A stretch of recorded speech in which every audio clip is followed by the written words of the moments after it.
আসলে কোন ছিল? আসিল এই যে এই জায়গায় আসিল, এইখানে হ্যাঁ আসিল, হ্যাঁ।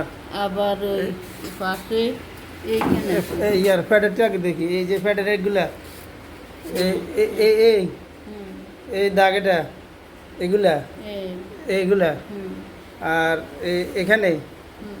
আর ওই আর এই কোনে, বেশি আসল এইখানে। এখানে এখানে ফ্যানটা এইখানে। খোলো, ফ্যানটা খোলো।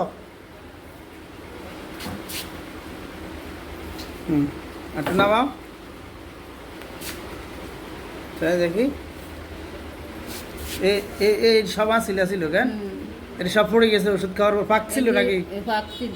ওষুধ খাওয়ার পর পাক ছিল? হ্যাঁ, ফাঁক ছিল ওষুধ আমার ওষুধ খাওয়ার পরে আনার ওষুধ খাওয়ানোর পরে ফাঁক ছিল। পাক ছিল? হ্যাঁ, ও, এগুলা আসিল কতদিন তার শরীরে? হ্যাঁ, এটি তো দেখা দিছে রাঁধছি। দেখা দিছে আর আনছিলেন না? হ্যাঁ, অনেকদিন এটা বেশি, এটা। এই যে এটা আছে না, এটাও কিন্তু কমছে, এগুলো কিন্তু আগের থেকে ভুলা কমছে, ঠিক আছে? তবে সময় লাগবে, ঠিক আছে? আচ্ছা,